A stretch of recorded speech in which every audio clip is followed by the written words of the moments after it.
Holy motherfucking shit. It's the episode 8 of Macauley Project Podcast, and today's episode, I have with me OBARMuscle, personal trainer and nutritional coach. Does a lot online and posts a lot of videos, answers tons of questions for people about health and how to work out and all of these things that I avoid like the plague. But I'm hoping to learn a bunch from him today. So let's just dive right into it. Let's throw that cheesy intro I made on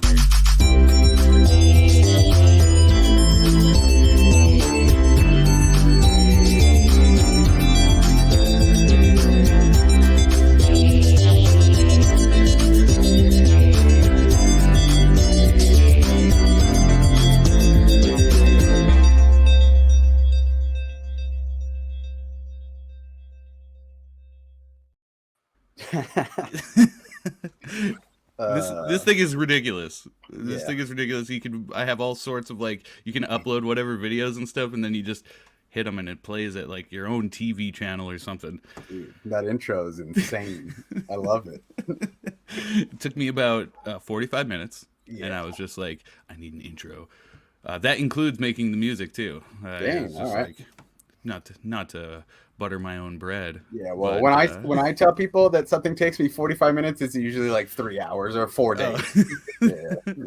I usually have to say people to, like with my paintings and stuff. People are like, "How long did that take you?" And I'm like, "A day," and that's like I have to exaggerate how long it took, because if I told them it only took me like an hour, they'd probably be mad at me or something. Getting in that mind space to do it, that could take a lot longer than a day. It is funny because it's like, I would say like 90% of the work, and maybe this goes for fitness and stuff as well, but 90% of the work for doing like painting is done before you even pick up the brush. Yeah. It's just like, or even a pencil, you spend weeks thinking about an idea. Yeah. And you're just like, oh, maybe I could do it like this, I could do it like that. And then you end up changing it while you're painting it anyway. But a lot of the initial like concept is there beforehand. Yeah. Yeah, that's how it is. When I get a new client or something, and then I have the base of what I already want to do. Sure. So it's like they give me their stuff and I'm like, all right, now I know what tools to use, right. And then it's like, then I can get into it. But when I start getting into it, then it's the fun part, obviously, like same as painting. Like when you're in the middle of it, it's fun. Right. All the other stuff is noise, and it's not as fun. Yeah, I was going to ask you about this. How many people do you take on at a time? Like, how many people are you training? Well, it's always fluctuating. So with I'm not going to say the name so we don't get podcast right away done. I say the name of what happened. This loser that I've been training for about 5 years is still gaining weight. No, but over the last couple of years, obviously a lot of things have changed. So with the whole, pandemic stuff, I don't want to say the name, just like, first 10 minutes of the podcast, done. Hidden in the algorithm. Can't even say the name. Right. But during that time, it's kind of been, people really need it. It's a much needed thing to be healthier, obviously. Sure. But it's also financially, it's not feasible for a lot of people, and people are budgeting and stuff like that. So right. It all depends on how many clients I don't take on. I mean, I'm in the position where I can take on a lot of clients. Okay, yeah. And I do everything myself, so I can't take on like. Oh, there's a limit to what one man can do. Yeah, I'm at scale basically. I can't just. Okay. Yeah. But yeah, so I have a good stable, and I've had people with me for over 7 years probably. Crazy. Still check in with me weekly, and we talk all the time, and it's a lot. A lot of it starts out as, personal training, nutrition and stuff like that. And then it kind of transitioned into just coaching and almost like talking about what's going on and kind of just paving the way as going forward. So do you feel like, I know with my guitar lessons, like I used to do full time with it. Like, and I would have, at one point I had 60 students a week.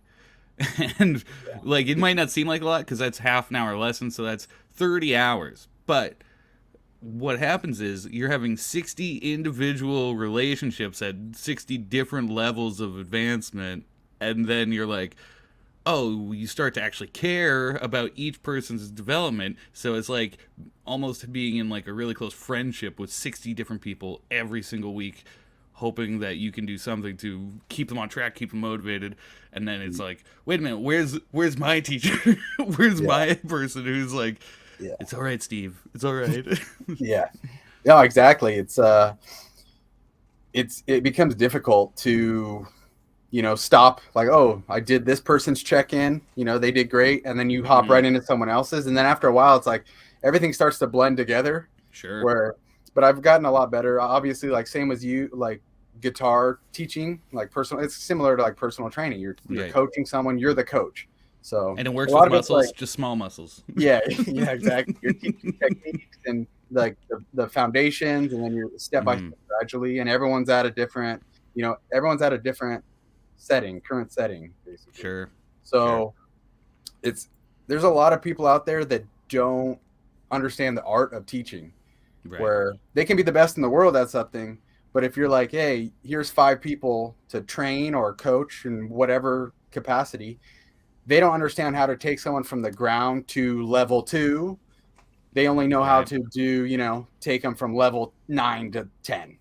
And it's like you have as a good coach, you got to be able to adapt and adjust to, from the ground to, elite level.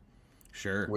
Which that's something I've learned over the past decade of doing this, is like you're always going to deal with someone everyone's at a different level, and that's something that you just have to adjust for and account for. Yeah, not just different level, but like I find that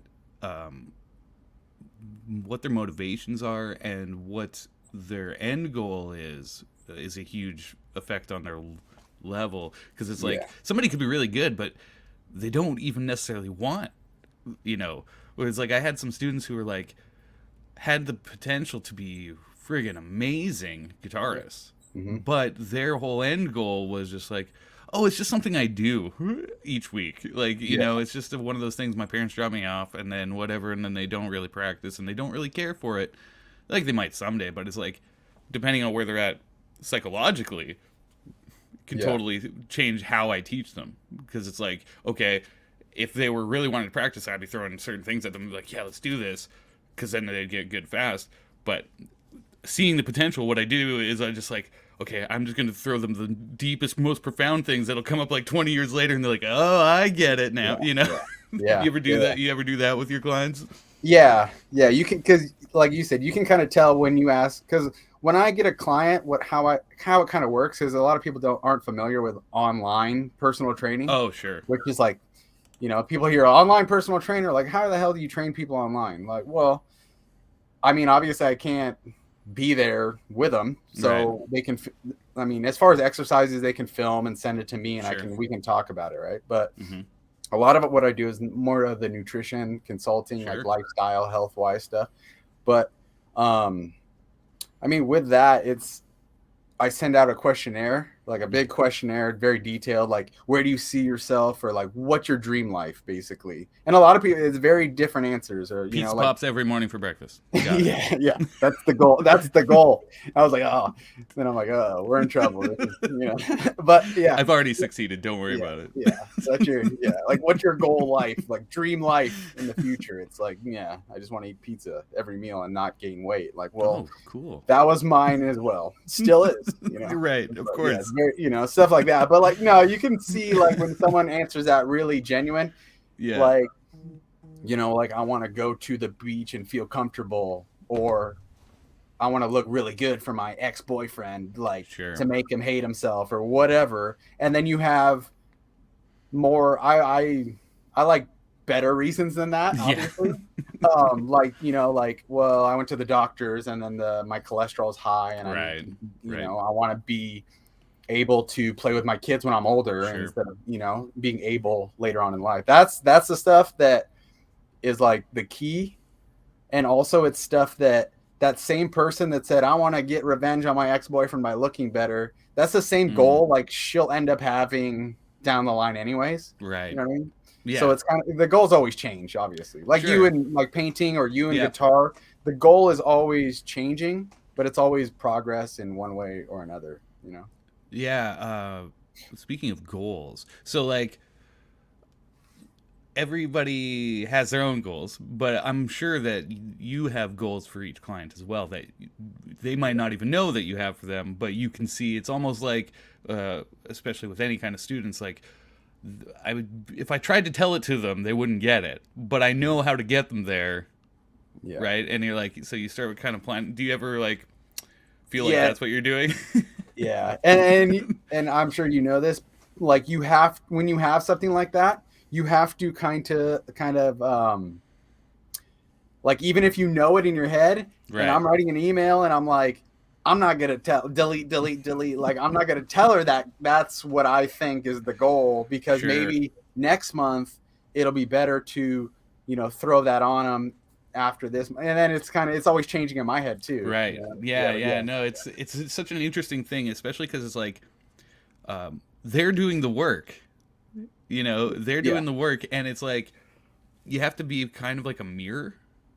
You have to and kind of like reflect back to them what they're aiming for and all of those kinds of things, and try to play that part of like, oh yeah, incorporating their things that they are trying to do and be like, yeah, I did some of those as well, and look where I got to. And it's like, or look where I failed, or look what I did. And yeah, you're always kind of introspectively looking at yourself while doing it. And that's why I find like teaching is just such a great and rewarding but also overwhelming kind of experience, because it's like, oh my god, you can start feeling like, man, I suck at everything. Really easily. Yeah. You can definitely go through phases of it where you might have a month where all the people you're teaching and coaching are killing it. They're just like, you're like, damn, I'm good. I'm good. I'm on a roll. Like, damn, like everything's smooth, like everything. And then the next month you might have, you know, a handful of people like, and then you start to doubt yourself. Like, it's almost like, what the hell am I doing wrong right here? But it's not exactly, it's not always the coach. No, you know? No. Not, you know, not to say it's never. I had a student. Okay. And this was like, I was at my peak. I was crushing it. I had students for like years that were doing really well, and even the ones that only came for a bit would get like really loved it. Maybe they moved on to different instruments and all this. And then I get this one student, and he was this guy. He was a bit older than me actually, and he wanted to learn guitar. And so he comes in and he doesn't have one, so we pick one off the wall, whatever, and set him down.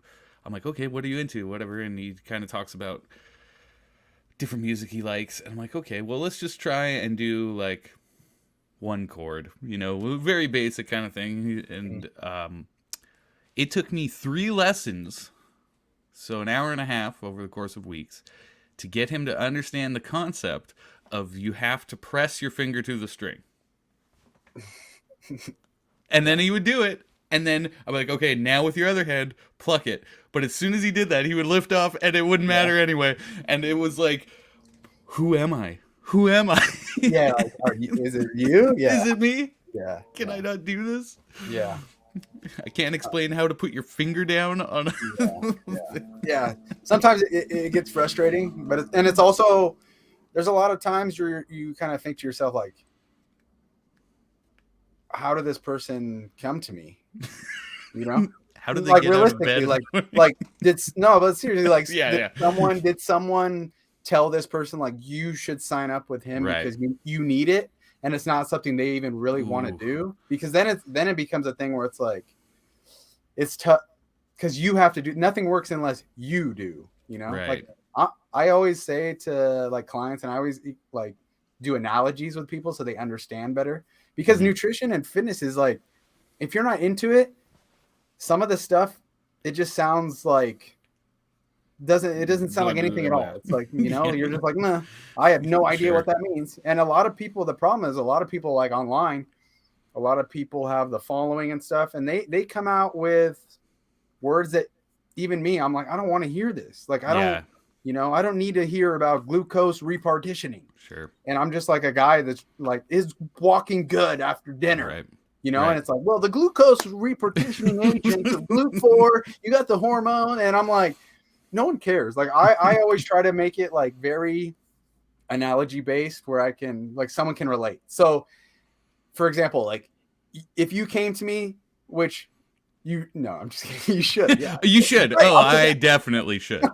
no, like if you filled out the form, you know, and you're like, I'm an artist, like I paint a lot and Right. stuff like that, then I can go in your plan. I'm gonna make it more geared towards you so you understand, you know. Like Right. I always say, like, you know, like, well, this whole thing is like painting, you know. Right. In order to start the painting, you have to have a canvas and you have to have the tools ready to go and put it on the pad. I feel like I'm losing weight already just listening to this. See, this is it right here. This is crazy secret footage of a client checking on it. And then it's also like, you know, like, so I might say, you know, one bad meal doesn't make or break for like a week. So that's like saying, like, when you paint something and you have a stroke with your paintbrush that you're just like, I don't know why that happened. Yeah. You know? Yep. It's not going to make or break your painting. Oh, like God, the painting no. at the end of the day, like no one's going to see that stroke that you messed up. It's part of the painting, which is like at the end of this process. Like if you work with me for 12 weeks and you have one bad week, that's one bad stroke or one bad day, you know, that you had on that paper. But at the end, it's like, you got a fucking masterpiece. Unless you make that bad stroke and then you just like rip that shit and throw the right. In the trash, you yeah, know what I mean? exactly. That bad stroke then becomes a complete giving up. Yeah. I love analogies as well. One of my favorite analogies that I was pretty proud of that I came up with for learning anything really, I guess, but specifically music, it was just like I'd have some students who really, really focused on the technical aspect of things and started losing their musicality within it, you know, started losing this like connection to why they were doing it to begin with. And so the analogy is like, you can climb the mountain, man. You can climb that mountain, you can get to the top, you can learn all your skills, you can do all of this stuff. And when you get up there and you realize you're the only one at the top of the mountain, no one's going to be hearing what you're playing. Yeah. And it's like, and then you turn around and you look down and you see somebody like Taylor Swift or Ed Sheeran playing to everybody at the bottom of the mountain where it's nicer and it's not cold and they didn't have to climb up there. Yeah. You know, it's like, it's good to climb the mountain because you gain strength and you learn, but it's always good to remember your roots and go back down the mountain once you've gotten up there and be like, oh, everybody else is down here. Now I can go bring them the Moses tablets from the top. Right? Yeah. Right. And it's just like, but the people who stay at the top of the mountain, I find, kind of lose track of what it's all about. And I guess that goes for a lot of different things. Yeah. It's all, I think people, I mean, again, it's like you can do that and you can lose sight of what you're even trying to accomplish. Wow. Overall. Yeah. And then it's like guitar wise, if you're at the top of the mountain, like you're a crazy guitarist, you know, like, dude, you're fucking ripping. And then it's like, a lot of people don't give a shit. No, I would say nobody does. Like, fuck, it's like, we got to check this guy out. He's doing some shit like that. It's because the only people who would understand it can also do it. So it's like, you did it, man. Good for you. Yeah. Which is exactly why I don't enjoy coaching like bodybuilders, people that bodybuilding and like competitors. I did that when I first kind of got into it more because I was very interested in that. I think it's a good thing to learn. To learn that level and how to diet in that extremity. But it's not enjoyable for me to take someone like that's in pretty good shape and take them to a show, do great. That's awesome and stuff. But it's just like, that's not for me. Some people really love that. They love going to the show and they love doing every little thing. I'd rather take someone that's never worked out before, don't know what's going on. And like, holy shit, like this lady has lost 70 pounds and now she's hiking with her grandson. You know, like that to me is like life-changing stuff compared to something that's maybe gets more likes on social media, but it's like, I don't give a shit. Like, I don't care about this little trophy. Sure. You know, and then 3 years later, that person is like depressed and has an eating disorder. You know what I mean? It's like, because you wanted to compete. I'm nothing against like that stuff, but it's just like, that's the top of the mountain where it's like, I'd rather, life change people from getting off the ground up that little hiking trail. You know what I mean? Totally hear you. I'm right there with you. Yeah. I love the students who at first didn't believe they could do it, and then a light switch turns on at some point, and they're like, that was it. That one moment where they're like, you can see that they get it. They get it, and that they believe that they can do it, and it's just like, that's what I do it for. It's that moment. It's like, oh yeah, you're already pretty good. You already know how to practice. You already know. Well, then what do I teach you? What do I teach you? Like, go practice then. Yeah. Like, you can get better anytime. Anyone can get better, but it's also like incrementally. It's like, I'd rather see the big jump at the start, and like really change someone. That's the rewarding stuff. I wrote down only one question. Like, I have like other ones kicking around my head, but I wrote down one question, and this is kind of going off a little bit from where we're at right now. But you brought up like social media and stuff. The body positivity movement. Okay, so this is what I'm curious about, because it's like, with this new movement of body positivity, which I find I'm all like kind of like conflicted on, because it's like, okay, yeah, I should be confident in how I am and who I am. But do you find that it stifles motivation in clients and whatnot? Yeah, that's a good question.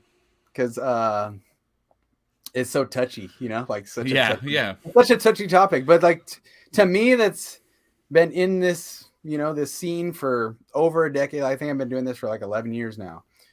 And now it's kind of there got to a point where for me it made it tough, because now it's changing what I'm trying to say on my post. I got to be very careful with stuff, because it's like, oh, this guy's insensitive. He's a dick. Yeah. But it's also then it's like, well, that's true. but I do understand things, and I put myself in other people's shoes. Sure. And it's very like you said, it can ruin someone's motivation to be, like I said before, like that girl that wanted to have revenge on that ex-boyfriend. I'm gonna look hot. Yeah. And then a lot of people be like, it's not about looking hot. Right. But if the big changes happen, and she's doing everything that is needed to change to be hot, if that's what you consider hot is a standard, like in shape and, fit, then along the way, she's going to become more healthy. She's probably going to have a better self-esteem. And it's like, isn't that what the whole positivity part is about anyways? Like feeling better in your own skin. So when, like a lot of celebrities, like I think Adele did it, where Adele, she was heavier. She's like, I'm going to lose weight. And she started being thinner. And then she came out, and they, like they put her out, like, she's like, oh, look at Adele. She barely recognized her. She lost like 40 pounds, and it was like, pitchforks came out. Sure. Jonah Hill as well. Yeah, Jonah Hill. And it just like stuff like that. They see them, they lost a lot of weight. Maybe inside, like, we don't know them, like I'm not at Adele's house hanging out, and be like, how do you feel, Adele? Like, because she might be like, I feel so good. Like, I wake up better. I sleep better. I have way more energy. But like, no one gives a shit at that point. They're just like out with the pitchforks. Like, she was better looking, heavier, and I'm like, maybe she was, like, but you're not her. It's a very subjective thing. Yeah, it's all subjective. Yeah, It's like, it's crazy. So I see it both ways. I want people to, when they start with me, obviously they're probably not happy in their own skin, or they're uncomfortable, or they're unhealthy. That's a lot of the reasons why people start getting in shape and take that step to hiring me. I know where they're at. Yeah, yeah. It's not like, oh, I feel so fucking good this morning, I think I'll hire him. Like, probably not, because I felt like shit before, and it's just like, I feel like what you said there kind of sparked something in me with this body positivity thing. I think it needs a rebranding, because I feel where the problem comes in, it's like when people hear body positivity or like love your body and all of that, I think what they're missing is the point of is just don't shame yourself. It's Yeah. not necessarily that you have to love what you are as is, but you should love, like, you don't have to shame it. It's like, this is who I am. Hmm. And this acceptance, I love the acceptance kind of thing. It's like, I am this now.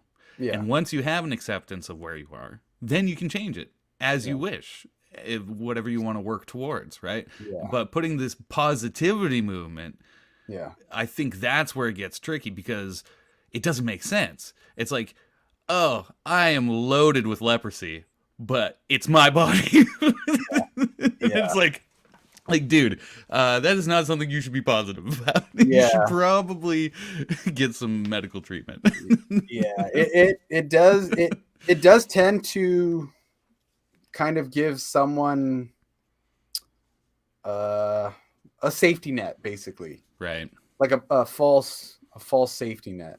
Mm-hmm. I'm trying to think of a better word for that, but um, I don't want to say an excuse to fall back on. It's not like Right. an excuse thing, but it's also like, hey, what's the worst thing that happened?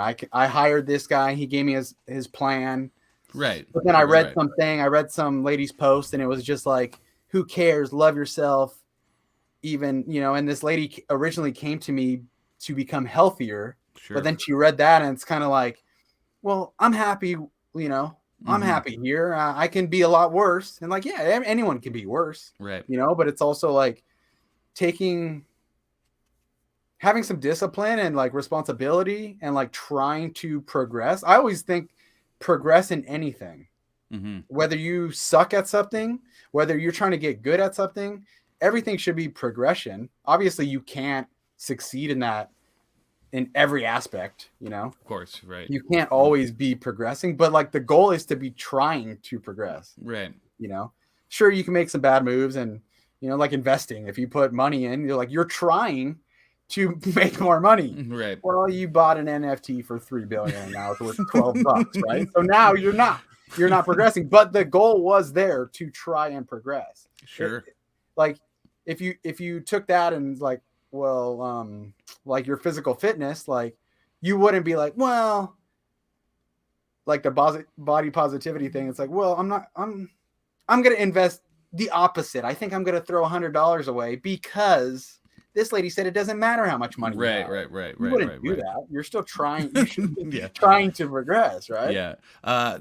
One way I look at it is like, if you give up on practice, you're just practicing giving up. Yeah. And it's like, you're going to be progressing. You're going to be practicing. You're always doing it. It's just choosing what you practice. Like, if you're practicing guitar, but you're practicing poorly, well, you're going to get really good at doing it wrong. You're going to get really, really good at playing the wrong thing or listening to the wrong types of stuff. And you're going to get good. That's it. And so for myself, it's like, when I pay attention to what I'm eating compared to when I don't pay attention, it's like, I'm still getting really good at it. Yeah. It's like, I'm just better at eating bad. And a lot of it honestly is creating habits. Yeah. And if you can create habits, that's when you can progress and get better at something without having to be conscious of it at all times. You know what I mean? So like if I have a timer and I wake up and it's to play the guitar for 5 minutes every morning when I wake up, well, like after a while, I'm going to wake up and go straight to the guitar without having to think, like, Pavlov's my dog, alarm. man. What does my alarm mean? Like, that means to go play the guitar. But after a while, I'm just like, I wake up, I play the guitar for 5 minutes. And it's like, you're going to get better. That's the same thing with like nutrition. If you're always used to getting off work, driving through somewhere and getting a bunch of food on the way home from work, like you're probably driving to that place. You can be thinking about, like I think later on I'm going to watch a movie, but you're driving to the drive-through without even, because you did it yesterday, you did it the day before. It's a habit, but so a lot of it's like breaking habits, breaking bad habits. Same thing with like, guitar, painting. If you have a bad habit, you need to you have to be conscious of breaking that bad habit. So yes, definitely. With that body positivity thing, it's like someone can be forming that habit, yet they can break it right in the middle of trying to break it because they hear something or, something influences them to be, right. There's that it's okay. You know, it's like, no, we're trying to progress. Yeah, and you'll definitely know more about this than I do, but like with like gut biome and stuff and Mm. how it can affect decision making, and it's Yeah. just like I don't have to teach kids to eat a certain thing to get better at guitar, you know, but it's Yeah. like you're trying to teach people, but you're also fighting against this like innate like Yeah. primal Yeah. drive of no, me do what I want. Me Yeah. eat whatever I want.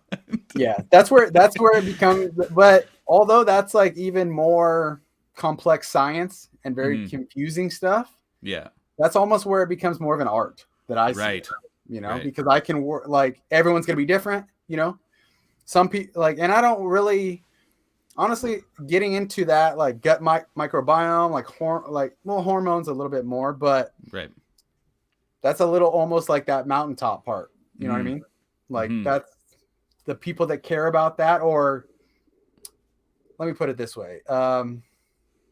So like when someone comes to you for a guitar lesson, Yeah. Yeah. I'm sure it happens all the time. Like, hey, dude, like I listened to Carlos Santana's new song, dude. Teach me how to play that. And you're Okay. like, yeah, we'll get there. You know, like Right. we'll No. try, Oh you know, yeah. like, well, he wants to play that one certain part to like, you know, so Yeah. like, I Smooth. want to We got go because this is, I say it like it's a cool story because it's like something I would want to do. It's like it. where Yeah. I'm like, hey, I want to play that one riff where I want to like, if I go to some girl's house and she's got a guitar on the wall, I'm like, And she'll be like, like, whoa. if you play Santana Smooth featuring Rob Thomas right now, I will take off all my clothes. Yeah. And you're like, thank God it's the only song I bothered to learn. Yeah. So I know that happens because, you know, it happens a lot. And it's the same thing with nutrition. It's the same thing. I know you had a jujitsu guy that you talked to. Yeah. Yeah. Oscar. Jiu-jitsu. Yeah. I listen to that. And I'm familiar with jujitsu because that's what my brother does. Yeah, So, Jeff. and Jeff. jujitsu is crazy. I'll tell you that because jujitsu is something where it's impossible to go. It's very similar to a guitar where it's impossible to go from scratch Mm-hmm. to there overnight. So many little movements and subtle things. There's so many levels to it. Right. There's so many levels, and it's very quick to. If you do jujitsu for a week, you'll understand. Like, oh shit, there's levels to this. Oh yeah, yeah, yeah. Pull it all the way back. But even just talking to Oscar, I'm like, oh yeah, this is is something I could do if I wanted to start like a new practice. Yeah, like you would understand it because you understand the art of coaching. Okay, yeah. Like and how it is to have a beginner and have it then. That's why I think jiu-jitsu is really good for people, just because of that alone. Not just the physical part, but it's like, oh, there's levels to this. Yeah, like and you know what? That's a great point because it's like the more levels there are to a certain thing.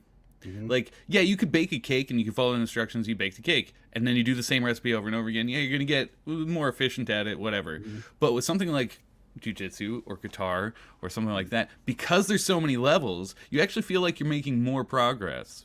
Even if you don't get to like level 15 and you're just stuck at level 0.02. Yeah. But it's like, oh man, there was like 500 steps to get to that point. So I feel like I did something. Yeah. And the thing, I think it's a very valuable lesson because it's the same thing when people come to me and they say, oh, I want to lose 100 pounds. Well, you don't go from, you know, not playing the guitar to playing on stage, you know.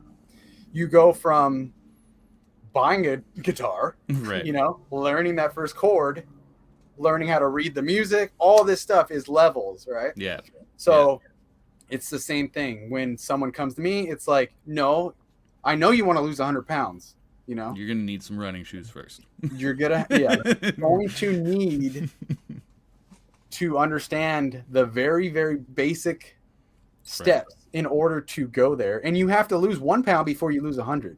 Sure. Like you can't just, you know, you're not going from A to B or A to Z, you know what I mean?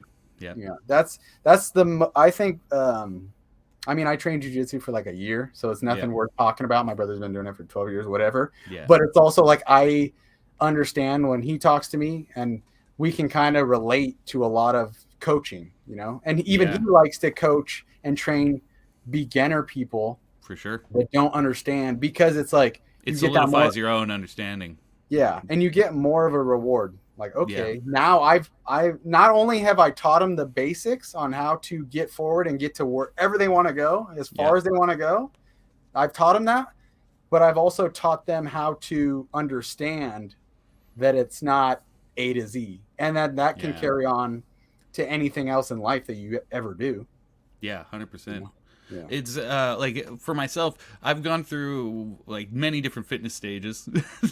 Like I did sports in high school. I was bad at sports, but like I would do like the actual fitness part of it. I don't know if you know, like my dad, when me and my brothers were really young, he did bodybuilding. So it was like we were always around it. Like his favorite movie was Pumping Iron. So I've seen that like 500 times in my life, you know, and every time I watch it, I'm still like, all right, yeah, let's do this. And, you know, and so being around it, and then when I got out of high school and going into college, I tried to do little things here and there, but I was always less interested in competition, and I was more interested in like artistic endeavors and stuff. So I didn't really think about it, and then my metabolism was still good when I was that. But then there was a point in my mid-20s where I gained like, I think at my heaviest I was at like 285, and then it was just like one of those things. It was like a lot of psychological stuff at that point. And then when I left that relationship with food and all of that, and like there was like a person and stuff too, but maybe I won't get into that too much. It was more my own kind of thing. Once I left that situation that I was in where I was feeling all these different things, I didn't go to the gym. I didn't go and do anything like that. And I dropped all of the weight. Yeah. Within, most likely, and way too quickly, because I don't know how it happened. Just one day somebody's like, "You're not looking too great, Steve." And I'm like, "What are you talking about? I am 100 pounds lighter than I was last year."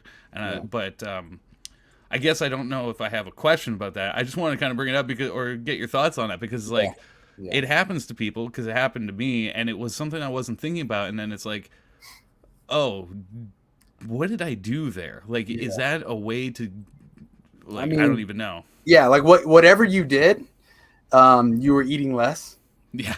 So, and you were probably, I mean, more than likely moving around more, whether you might have, I mean, this is stuff that people don't maybe realize at the time, obviously, but you might have got a new job in that time or moved and you were, a lot of things that a lot of times when you get a new job, you might be moving around more. So if you're sitting at a desk, you're not really moving around. You're not burning calories. Right. If you became a mailman, like you're going to be walking your ass off and you're going to burn calories. So a lot of people, or vice versa, you know, a lot of people will go from an active job to a desk job, and then they start.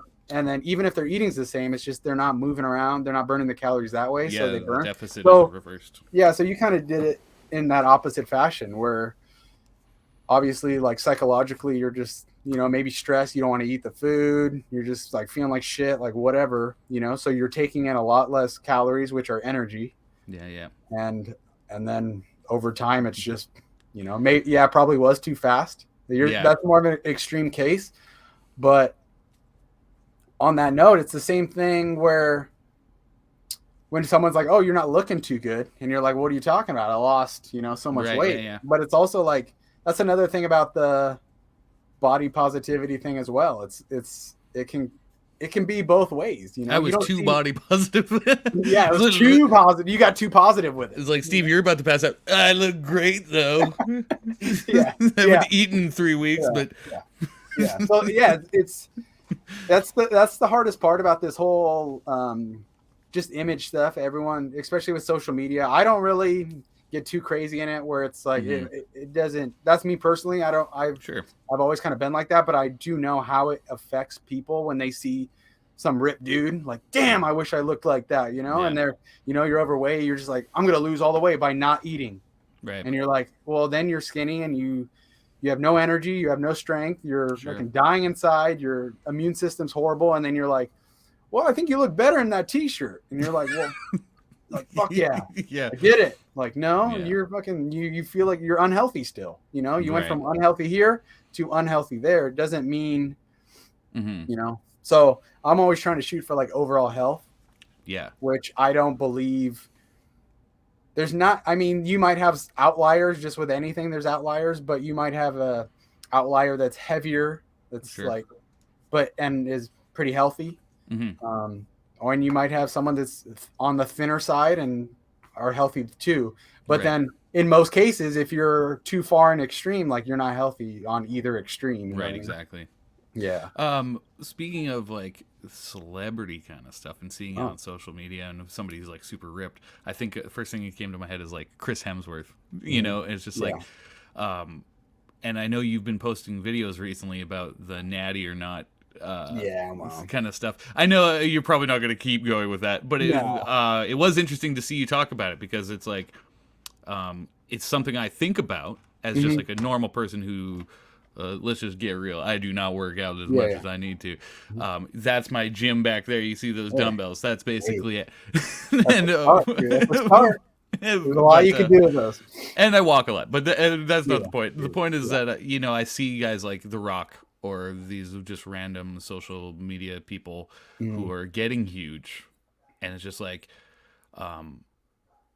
knowing that my dad was a bodybuilder and that like he got pretty ripped, but I don't think he ever did anything like he did, you know, I highly doubt in his time period when he was doing it that he had access to anything like that. But that being said, Dad, if you're listening to this, just tell me who's your guy. You know, I'm just kidding. Come clean, special guest. You know, like, but I guess my question is like, is there a normal fitness that people can look to comparatively? Because it's like not everybody has millions of dollars like Chris Hemsworth to have like 20 guys making sure he eats and does the things he needs to do every day. Yeah. But like, is there like a person or somebody out there who's like, man, that guy is in great shape normally? Like, like that is a realistic, normal, awesome shape to be in. Yeah. Well, it's. If you say you right now, that'd be so funny. I was about just to like, just me. Like, because I'm not ripped, I'm not a bodybuilder, but it's just like I work out, you know. Yeah. I work out consistently and I eat well. So I mean, when I work with people, it's you know, that's the goal, obviously, to become the best version of you. And it's hard to pinpoint someone maybe on TV and just be like, you know, without knowing, because you never know. It could be airbrushed or whatever, but they look pretty good. Damn. Stump me on that, but I try to like base my interviewing style off of Sean Evans from Hot Ones. Just go on this really long, really weird rant, and then you ask this really off the wall question about. Well, I'm trying to think. No, I mean, but I do think that's part of the problem, like where it's hard for me to just like come up with one right off the top of my head, you know, because when someone is like The Rock or Hemsworth or, you know, like Vin Diesel, where it's like, that's the guys that they play, like Hugh Jackman, you know, when he was Wolverine or whatever, he's shredded, like huge. And it's like, they play those roles because that's what they can turn into and look like. So that's where, and that's why they're shirtless. Like, you're not going to go to the movies and be like, well, this movie's badass. Like, you got this guy, like, Bryan Cranston shirtless the whole movie, you know, the whole movie. You know, that's sweet. Like, I was thinking Charlton Heston, Planet of the Apes, like the old Planet of the Apes. Like, you know, he was just like a normal dude, and he was just shirtless the whole time, fighting off these apes and stuff. But then he's also like sitting in a spaceship smoking a cigar. It's very hard to like come up with someone, but I mean, I would look more towards like an athlete build, sort of thing. So Roger Federer, got it. In the jersey. No, but even then, it's. I don't like to even say athletes because I'm not ignorant to the fact that athletes do whatever they can. And they're that's what they do. They're paid to be in shape, and there's a drug testing in that, that thing where it's like, I'm not comfortable be like, you know, that perfectly natural guy there, you can get to a lot of their physiques naturally, you know, depending on the maintaining it is like a full-time job. I mean, of some of them, but I mean, a lot of them you can get in pretty good shape. It's not like, I don't want people thinking, just because you saw The Rock and Hemsworth, where it's like, I'll never get even close to that. It's like, you might not, but you can also build a really nice physique and healthy physique without having to do these crazy, live this crazy lifestyle and do these drugs. And like The Rock. Like his app, whatever, that you can follow him, and it shows his schedule, and it's just like, man, that guy is but it's also like, to me, when I read some stuff like that, it's like, how much is that is fabricated? Because it's also like, I hope all of it. I hope he's actually just eating pizza pops and he's getting huge, because that's my new plan. All right, here's the issue that I have with it. It's like I think it was, I'm not sure who it was, but whenever an actor gets jacked, they'll put him on like Men's Muscle and Fitness magazine, and it's like everyone goes and it's like, what was your diet for this film? And then it's like, well, I ate 12 meals a day, and it's chicken and broccoli, 2 times rice, 3 fish, and it's always the same. It's like it's like a template. Like, what should I say for breakfast? Right. Well, that's easy. It's oats and eggs. And like, okay, put that in, and then the rest is just a plug-in, basically. But what did you eat through your ass? Steroids, plenty of steroids. That's the missing info. So it's like, come up with this diet that sounds like insane: chicken, broccoli, every meal, fish, tilapia. Yeah, like they all do that, and it's like 10 meals, but that doesn't really mean they're doing that. You don't really even need to do that to get to like a great physique. Sure. But it's like, for that common person, like, holy shit, like, that's why, But do you think that's because they're trying to like deter people from doing it? Like, because then if everybody knew how to do it like accurately, then more people would be doing it, and then they have more competition. I mean, it could be. That's almost a conspiracy theory. No. We're getting weird. All right. But it's. I mean, I think it's just because. I mean, first off, steroids are illegal. So they're never going to come out and say like, oh, I did. Maybe in the past, I think Mickey Rourke said, but Mickey Rourke is like, he was already messed up. Injecting steroids is probably like the cleanest thing he's ever done, Yeah. So stuff like that. But I mean, they're never gonna come out and say it. I don't like. I understand that. I don't care like that. The Rock doesn't come out and be like, I'm on steroids, guys. Sure. Like, I don't care. Plus, he's not competing. He's not competing. But like, that's another thing though too. Like, I kind of think about it. Not that I care, like, because I don't care. Someone does steroids, cool. There's no free passes in this game though. Yeah, there's a cost to it. Yeah, like The Rock, his new thing is like, I'm more longevity, but it's like the things he's doing isn't geared towards longevity right now. But like really heavy weights. Yeah, like just as far as what he's doing to his body, injecting and staying on certain drugs and stuff like that. But yeah, so I don't expect him to come out and say, like, I've been doing steroids this long. I don't even want to see people get caught like that. But there's also like a thing where you're like, he's not cheating, he's not competing. Yeah. But it's like a weird thing because, like you said, like, he doesn't want to, like, would other people like, oh, The Rock does all this, I can get fucking huge. And then it's like audition. Like, I don't know. I don't really know the whole like Hollywood style type thing, even though I do acting. Right. I do some acting. Yeah. Oh, yeah. Well, have you done anything recently? No, it's just background stuff. But I've done background stuff. Background stuff's fun. Yeah, it's pretty fun. But it's like because like you said, like Hemsworth, The Rock, these guys are getting all the roles for these type of characters. So like maybe they are cheating. Right? It's like, to what extent? Don't worry, I'll say it, Obar. They're fucking cheating. Bring it on, Rock. Yeah, here's my address. You come and fight me, Mr. Dwayne Johnson. Yeah, it's not like they're physically beating out anyone else, but also, like, they have an advantage. Yeah, it has an advantage. So, but I mean, you can't go too far down that rabbit hole just because everything's kind of like that, especially nowadays. Like, how do I get 1 million followers on Instagram? I know how to do it.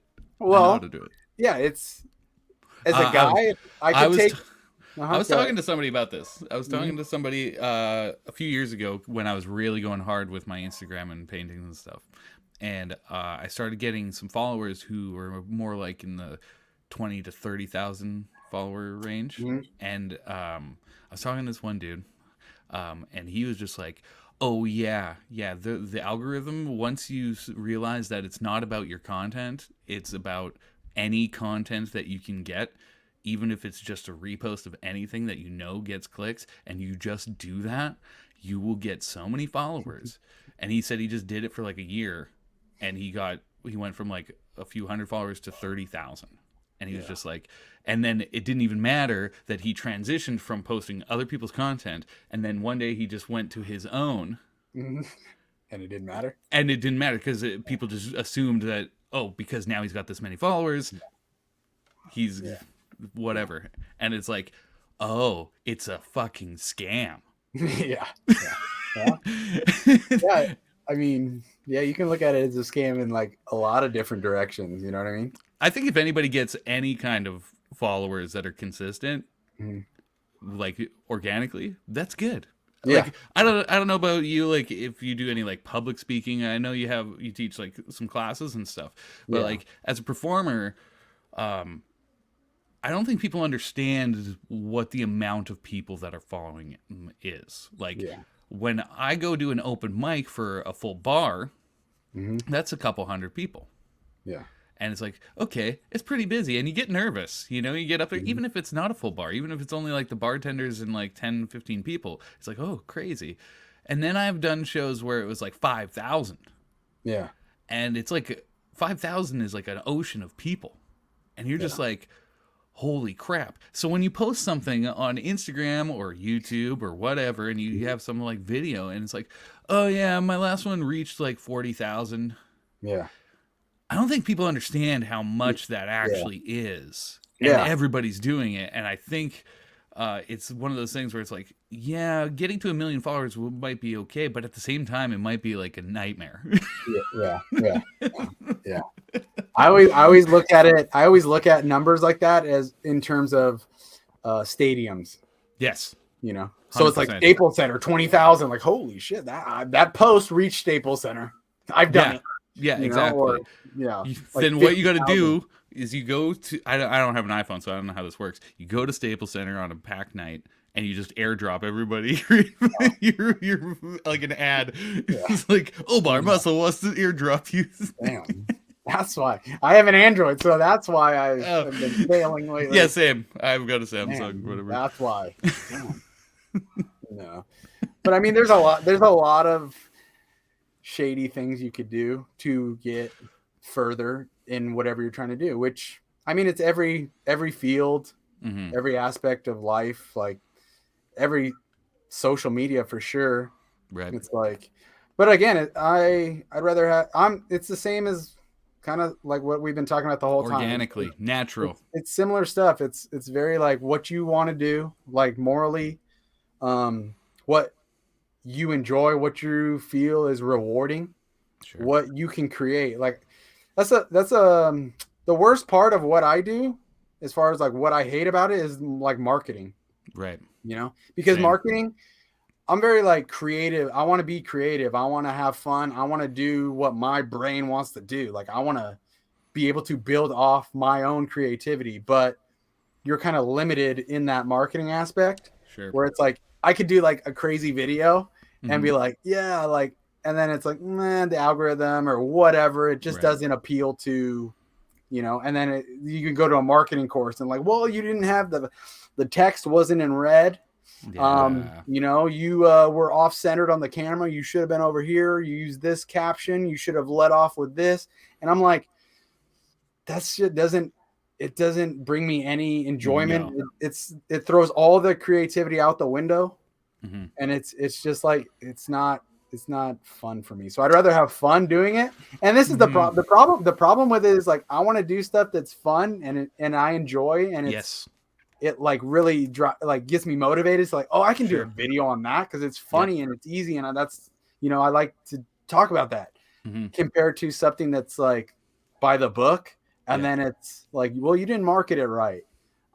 But if I have to do it, because if I have to do it that way, I'm just not going to do it.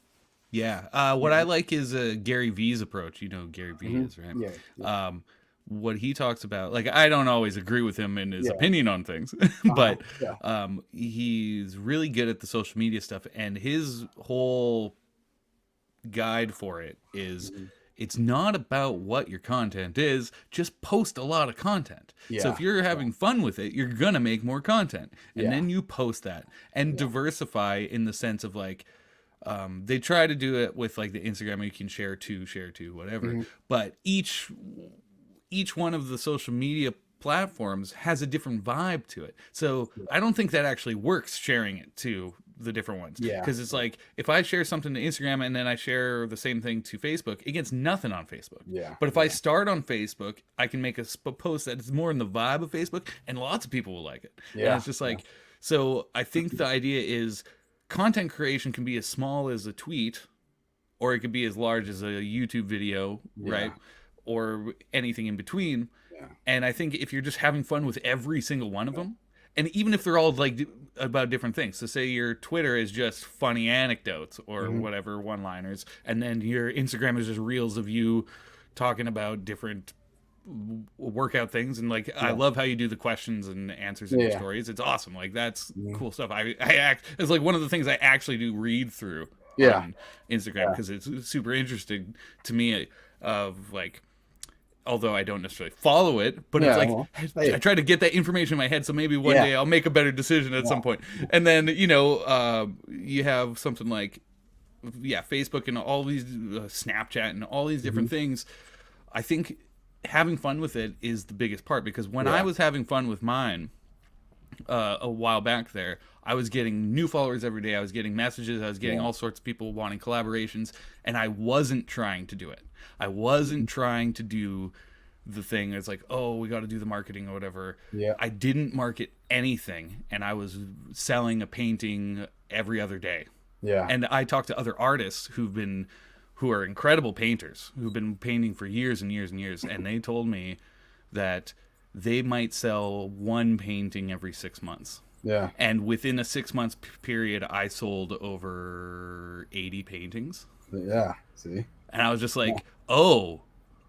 So then it hit me. It's like, the more fun you can have with it, the better your content's going to be. And to stop worrying about how you're doing it and just be like, I'm going to make a little video, boom. And then you don't think about it. You're just on to the next piece of content. And if it changes, it changes. Like if you do a podcast or if you're whatever, I think you should do a podcast for number one. We'll I think if you think about it and you just come up with like, it doesn't, I would say it doesn't even have to be about what you do. If you just wanted to talk to people, or you just movies, anything, I think you should do it, because I want to be a guest on it. And okay. I'll do that, dude. But I definitely agree. Like, just having fun, that's why I actually messaged you, was like a week and a half ago or whatever, and I was like, let's do the pod, because it was just like, I got back in the like I was too stuck in that, marketing. Write this. You got to write this. You want new clients? Write this. You got to make this bold and this italics and this font, and on Monday make sure you post that. And then it was like, you got it. And then the only thing that I really took from it was people needed to see my face more. Because I was just posting stuff, even though it was good content. It's like very informational. I wasn't showing a person behind it. And people need to see the person. So that was the main thing. And then after a while, I was just like, but I'm not going to make videos like by the book. I'm talking like, hi guys, how many? Fuck that. I guarantee after even if our phone's listening right now. If you do it, I will unfollow you. Our phone's probably listening to us right now. You're going to see like fitness ads. I see fitness ads all day, because I'm always reading and looking at stuff. On Instagram, it's crazy, because every other picture is like, hi guys, I'm looking for 5 serious clients. Only 5 spots left. Read below. And I'm like, I see that shit. I'm like, I don't ever want to make a video like that. No. I don't care if it. I don't think you will. Even if 5 clients message me, I'm like, yes, but I'm like, fuck, that hurts me. I'm like, I don't, I don't want. I'm looking for selling 5 your guys. soul. I got 5 spots left, and that is what we call selling out. that is what I deem selling out. It's I'd that rather be broke. yeah, it's like you are selling Soul. your principles and your morals and all of that in order to gain a little bit of something. It's like no. You want to sell out stadiums, so you got to be as true to you as possible. Yeah. And that's what gets people in, because the only way to be unique is to be yourself, especially on the internet. Because I could go do the thing, and I could, it's funny, I'm not even in that great of shape at all, but I've seen a lot of those ads too. Yeah. And I bet I could fake it enough. Yeah. Where I could and play the Instagram game, play the algorithm, and I could probably get clients too, and just be like, would I do that? No, because I feel that's horribly evil and just scummy. But yeah, I think you're on the right track for what you want to do with the social media stuff. Like I know you've been kind of shifting and trying different things, but the informational stuff is good. I think it's good. But yes, show your face more, and because you're funny, and the more that people see that, the more they want to be involved. Yeah, exactly. That's what I've been trying to work on the last week and a half or so. Like new videos, because I didn't post videos. Now I'm posting videos. Like I want to do it like twice a week, not get overwhelmed, but also I also want to do them a little bit different style than most people are doing them. A little more comedic and like. Yes. Just to get people involved and like comfortable. I want people to be comfortable. I know yesterday I think I posted and I asked people like, what do you want to hear about?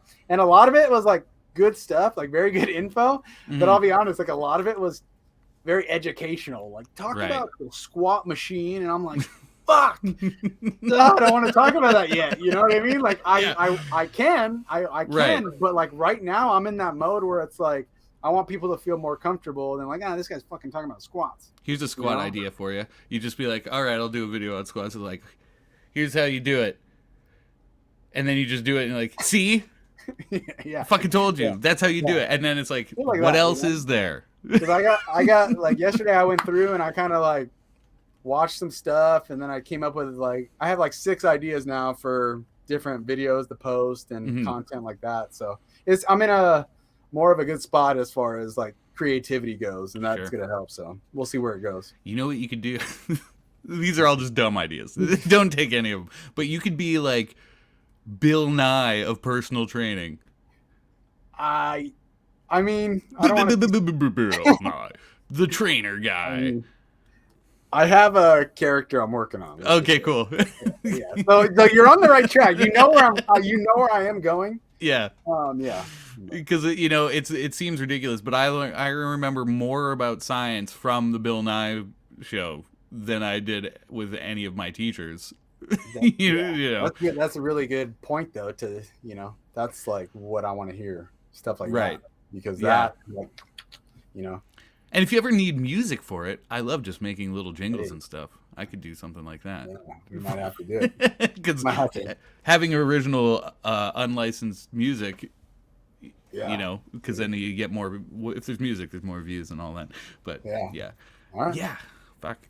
Like, I think. Wait. Before I say it, how are you feeling, man? You feeling good? You liking the podcast? I like it. It's been a while since I did the last one.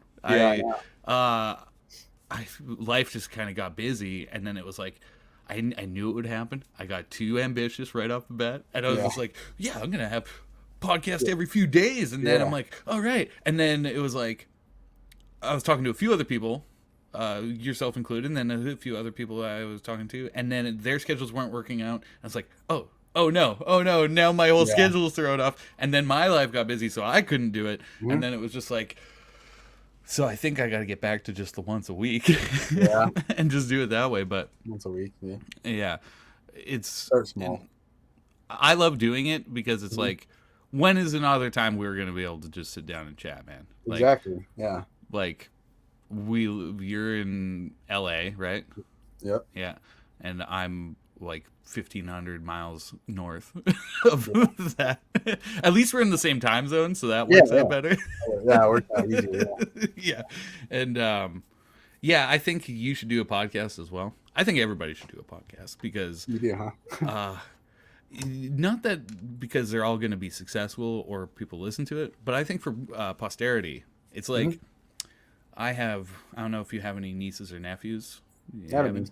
Yeah, I have a niece. Yeah. I have 8, soon to be 9 nieces Damn. and nephews, and it's like the oldest is like 16, 17, and then the youngest is yet to be born in May, I think, or something. And so it's like they're gonna be able to look back at this. Like, I might not always be able to be around and be like, "Hey, Uncle Steve's here," whatever, because everybody lives so far away, and that's Yeah. just the way of the world now. But it's like, if they want to know who I am, Mhm. they're gonna have access to all these talks, long talks, where I just go into whatever, and they're Yeah. like, "Oh, my uncle." They get to know who their uncle was, and then their kids, and then their kids, and then their kids can go back. Yeah. Who knows how long you can go for, and be like, "Oh, my great great uncle Steve had a podcast, and you know, and I learned about working out." It's just like a I didn't weird. Yeah, I didn't even talk about working out, dude. Good. But Glad. it's the deeper meanings and the Yeah. analogies. It is. Yeah. Psychology part of it. Yeah. So, like, I saw your video about the $1 million a month. Is that what you're going for? Is that your, like, I felt that it was like tongue in cheek humor, and I was just like, Yeah. okay, this is pretty funny. Very tongue in cheek. Yeah, I don't know. I'm just trying to get that.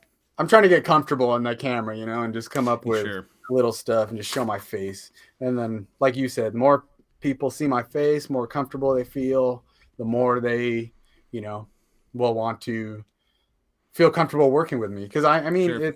it's a daunting thing too to hire someone in the fitness, nutrition stuff. Hiring a personal trainer is tough. Mm-hmm. It's not like a comfortable thing. It's a lot different than other, fields. Right. It's not like, what other thing do you sign up for? And like, someone's like, well, send me pictures right away. Like, ugh. Yeah. I need several pictures of you in as little clothes as possible. Yeah. Like some form-fitting clothes, please. And then I will decide what song we're going to start learning next week. It's a very daunting experience for someone that's never done it too, or not familiar. Sure. But I mean, it is what it is, but it's also like, there's nothing else like it where it's here, you're going to send me money and pay me for my services and then send me pictures that you don't want to be taking and very uncomfortable. It's a very intimate experience. Yeah. And telling me all this background story that probably no one else has ever heard, where it's like, damn, like you're a therapist, basically. Almost. Yeah. It becomes that way. And I honestly, on that note, when I realized how much therapy and therapist type communication I was having with all these people, I actually have a couple therapists that I've worked with that were my clients that also help me with a lot with that stuff. So it's like, if I have questions or someone has issues that are beyond my scope, it's like I can ask these people and then they can help them, or I can get info and be the middleman on that. So it's like, because I realized how much psychology it is, and not just. That's why it's hard to hire. Oh, I'm gonna go hire a personal trainer. Like, a lot of people can tell you how to curl. Right. You know what I mean? Yeah. But, have you considered like getting like what would you call it?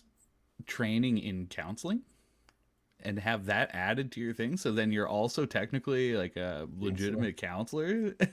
I'm trying to avoid any schooling. Yeah, no, I get it. As much as I love teaching, I'm the worst student ever. Yeah. I don't know. I haven't really. I'm pretty happy with what because I'm not cocky, but I'm very confident what I can do. Because I've worked with a lot of people, and I'm really confident in what I know and where I can take just about anyone. Sure. So for me, like doing stuff like that, like going back to the school or taking more courses, is like, I don't really. I mean, I'm always learning stuff. I'm always doing little stuff, but like as far as something more serious, like a longer term semester, you're getting in the field training. You're getting in the field training. To go sit in a classroom with people who don't do anything is frustrating. Yeah. And that was kind of like me in university. I had already been playing music for quite a while and doing I did a lot of acting, modeling and stuff as a kid. So when I got into the theater arts and stuff in university, I was looking at these people who had never done anything before. They had never done anything before, and they were just starting to learn it. And I'm like, get me out of this Yeah. fucking nightmare. But it also takes you something like that to realize like, damn, I should go home right now and Right. put in the work because I'm ahead. Like I know this stuff, you know. And it's like sitting in that course.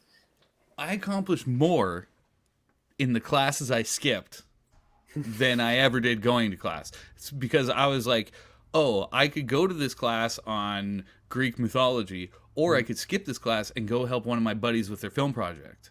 And so I was like in 30 to 40 different student films per year. Yeah. Because I was skipping classes of my own and being a horrible student. But at the end of it, I'm like, my face was everywhere. I was in everything. I was helping on everything. And everybody was like, oh, I need something artistic or creative. I will talk to Steve. Yeah. And so by the time I got to university, which I dropped out of, I was already getting people like, oh, let's do something, let's collaborate, let's do it and go whatever. And so I find it pretty funny. Yeah, you can't in these type of fields, you can't really beat experience and, you know, situational stuff that you've been in. Sure. It's hard you can't mimic that. Yeah.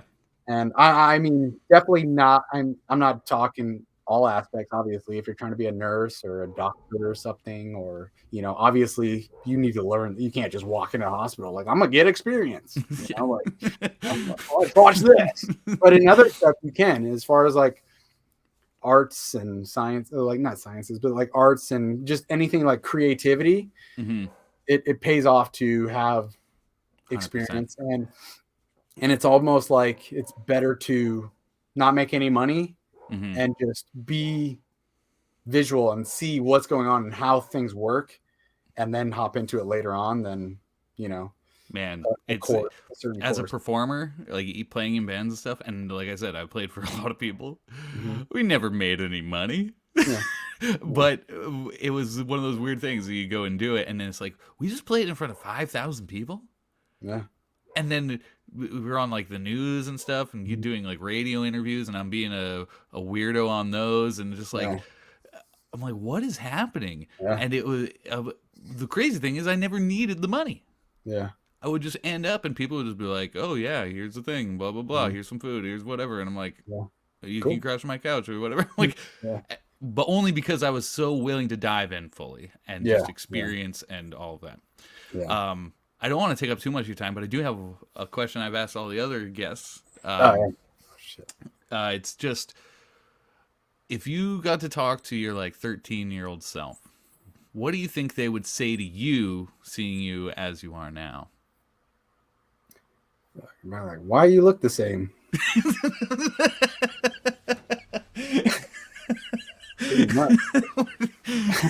That's so. Oh man, that's great. Why do you look the same? Like, what the hell? Okay, that's probably my favorite answer so far because that is just too goddamn funny. No, I don't even know. Besides that, I don't know. I wouldn't even. You didn't have any like specific dreams as a 13-year-old kid, thinking that I'm gonna end up like this when I'm in my 30s or whatever. Nah. I thought I was gonna play for the Yankees. Yeah. Well, yeah, I guess. Yeah. Like, what the hell? You're not a pro baseball player? Like, what the hell happened? And then fucking Mike goes and does it. Yeah, I know. Well, I was so happy and so pissed when he.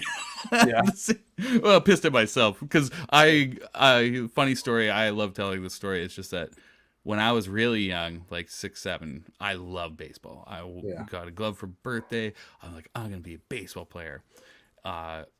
Then when I got to high school and I finally tried out for the team, I got cut the first day with the mentally disabled kid.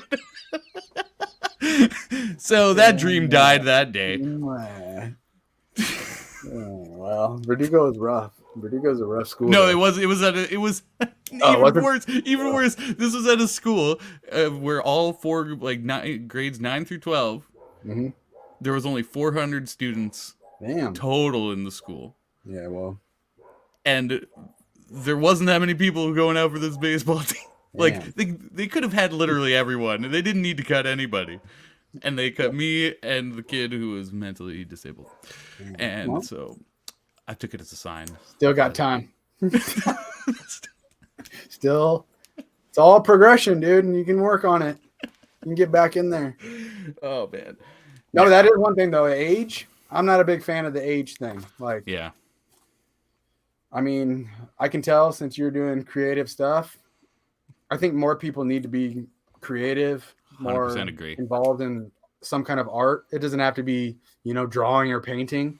Everything. Anything. Yeah, anything someone can do can be creative and art. It's Building just stuff, throwing parties, anything. create your fucking life. Conversations. Yeah. I try to do that with literally everything. That's Mm-hmm. why I liked when I came up with my handle, the Creativity Steve, that it was like, it wasn't that I was a painter. It wasn't that I was a musician. It was that I just would try to live every moment, every conversation, every time I like go to the grocery store is just like everything is art. Yeah. How do you pick something up? How do you, anything? It's just like taking like I did some dance stuff in university, and it's just like every movement, every breath that you take can be done in an artistic way. Yeah. And just living that, and it makes everything super interesting. Yeah. And sure, it can get weird and embarrassing sometimes, but that's part of the fun. You save yourself a lot less.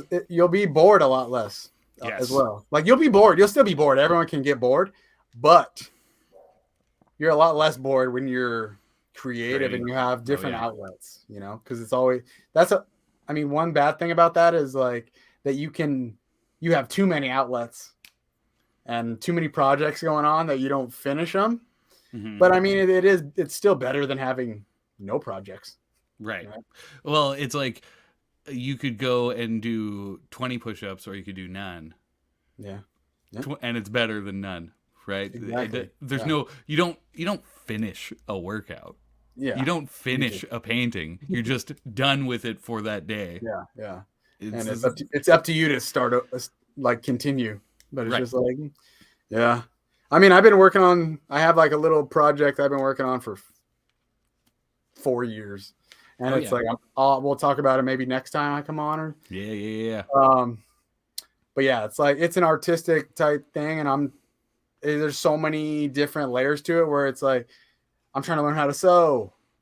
Sure. And it's like, but not that often. I'm not trying hard enough. But there's other stuff. I'm like learning how to create like certain crafts and stuff in order to do, but it's just like stuff like that. It's like, it fills your time, and it's a lot better than doing anything else or nothing at all. Oh man, doing nothing is my nightmare. I do it a lot, but I hate it. And I hate myself while I'm doing nothing. It's just a vicious cycle. Yeah. But you do have the options. That's the thing. You do have the options to, because everyone is creative. But some people just go too long without even trying to be creative. And then it's just like it's like what is it? Like a writer's block from then on. It's just, Like, I personally believe that the nature of the universe is creation. Like, the whole point, if you look at anything, everything is made from something else. Everything, like cell splitting, every little thing that you can look at, or even the huge things, everything is just creating and destroying, creating, destroying. And that is what life is. Yeah, it's just like, for somebody to deny it in the sense of like, I'm not creative. Which is the greatest lie ever. It's like, you are creative. You spoke that sentence. You put words together. That was a creative act. Just doing that. How can you even say you're not creative? I don't like that. I'm not creative, or I'm too old. Like, I'm too old. God. I'm too old, and I'm just not creative. Like, no, neither one of those has no effect on no effect. I had this one student, he was 75, and he came to me, never played guitar in his entire life. He was having his like 50th wedding anniversary coming up, and he had a few months, and he wanted to learn a song so he could play for his wife for this 50th wedding anniversary, whatever. And he had arthritis and all that. The dude learned it. The dude learned this pretty straightforward, like classical kind of song, but it was like really nice. And in a few months, he was playing it. That's all he wanted to learn, and he wanted to do it, and he believed that he could, so he did. And then I had other people who were like in their 30s, 40s, and they're like, "Oh no, I can't do this. I can't do this." I'm like, "Are you kidding me? Are Yeah. you fucking kidding me? I think it's a common problem now. Like with, I don't know, anywhere from like 30, I don't know, 30 to 40, even late 20s. I'm like, Yeah. that shit pisses me off, dude. That's one thing that gets to me. I get Yeah. pissed a lot, but like that's the one that gets me. Maybe you should lay off the steroids. Yeah, right. I just hate that shit. Like, oh, they're like 30. They hit 30, Yeah. and it's like I'm too old to do that. Like, too old for what? Like, I know prime athletes are 30s. You know, Mm-hmm. mid 30s, they're in their prime, and you're gonna I say know, it's crazy. you can't do this because you're too old now. Bullshit. You know, that pisses me off. And it's like, if you are, don't you realize you still got like 40 years left of this? Yeah, Like, what are you gonna do? Yeah, what are you gonna say when you're 75? You're gonna Like, say what? You're still too old? Like, no. Like, see, come on. when I would turn 28 is when I had my crisis, like my quarter life crisis.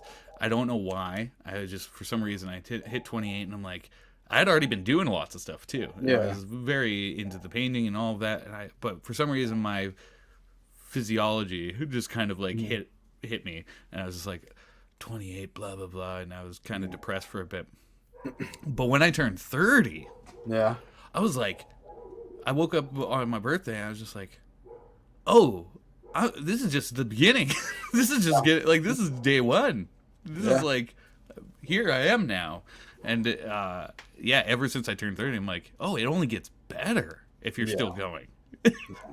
Man, that's exactly why I get like so into fitness and health, because I just like that. I like that approach to things, and it's also like I know the healthier and more fit you are as a person, like the more you can accomplish, the more it's you gonna it carries over to everything, no matter what you do. You know, it's always the underlying factor in everything. You know, well, your brain's working better, your muscles are moving better. Like with painting, it's a very physical thing to do as painting, because it's a lot of like positionings you have to get yourself into, and like concentration, and it's just like there's a lot of physical aspects to it. And so if I'm not feeling good physically, it's very hard to paint something good.